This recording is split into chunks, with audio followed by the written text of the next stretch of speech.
Assalamualaikum warahmatullahi wabarakatuh. Salam rahayu, salam sejahtera bagi kita semua. Mugi Gusti Allah paring rahmat dan keberkahan bagi kita semua. Amin ya robbal alamin. Nah, kali ini Mbah Mul ingin memberikan suatu sedikit pengetahuan tentang metode sederhana untuk melihat apa yang ada di sekitar kita, yang terutama yang ada urusannya dengan gangguan gaib. Nah, ini sebenarnya sederhana, tetapi Mbah Mul akan memberikan sedikit cuplikan dari sebuah video dari teman Mbah Mul. Ini sengaja audionya Mbah Mul hilangin, dan bacaan apa yang dibaca itu Mbah Mul memang tidak tampilkan ya. Dan juga air doa yang itu sudah diberikan itu Mbah Mul tidak sengaja tidak berikan apa isinya, doanya apa. Nah, ini adalah bukan video dari Mbah Mul, tetapi Mbah Mul akan mengomentari dan memberikan sedikit yang bisa diambil hikmah dari kejadian ini. Nah, ini adalah seseorang yang di rumahnya sering terjadi hal-hal yang aneh, usaha syarat, banyak hal aneh, banyak kejadian aneh, anaknya sakit-sakitan, dan beberapa kejadian-kejadian yang di luar nalar ketika menempati tempat itu.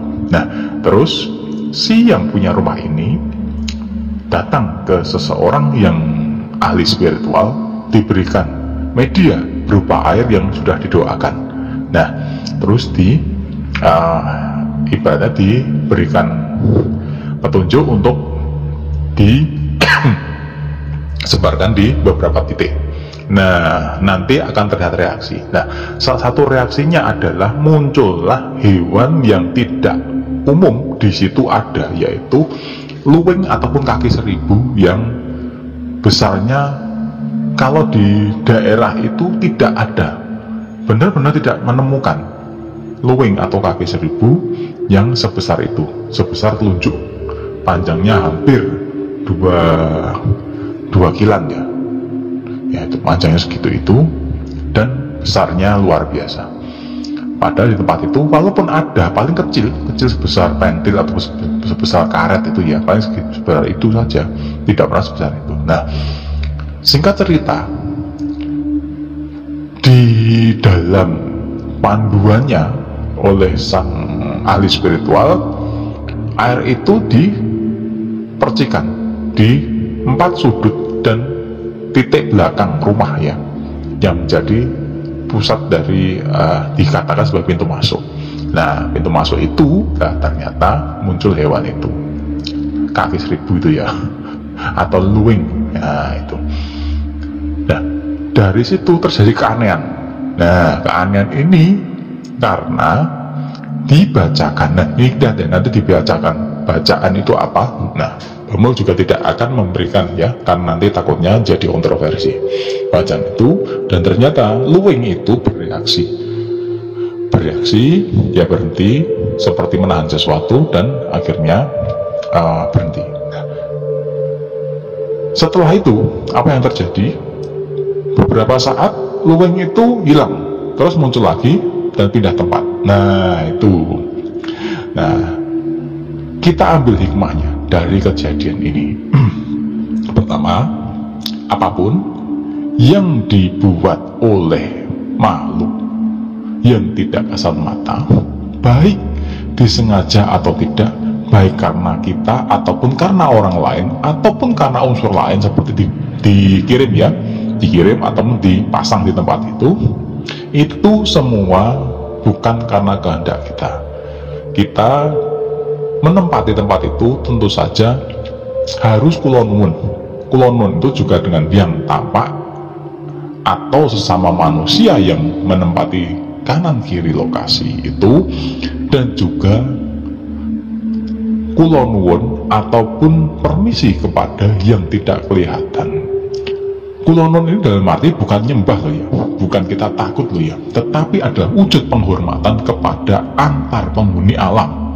Itu dalam konteks bahasa Jawa.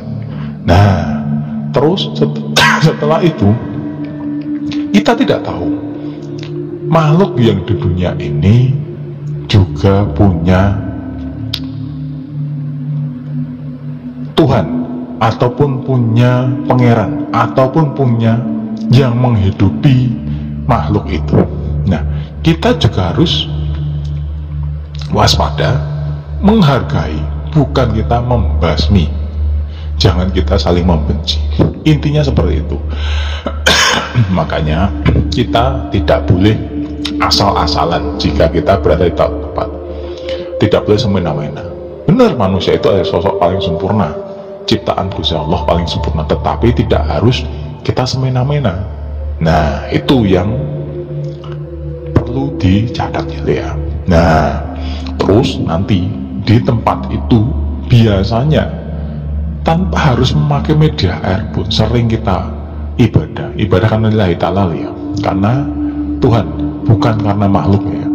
Nanti insya Allah mereka akan nyingkir itu bukan nyingkir pergi, itu tidak, berada di dimensi yang berbeda walaupun di tempat itu, dan tidak akan ganggu.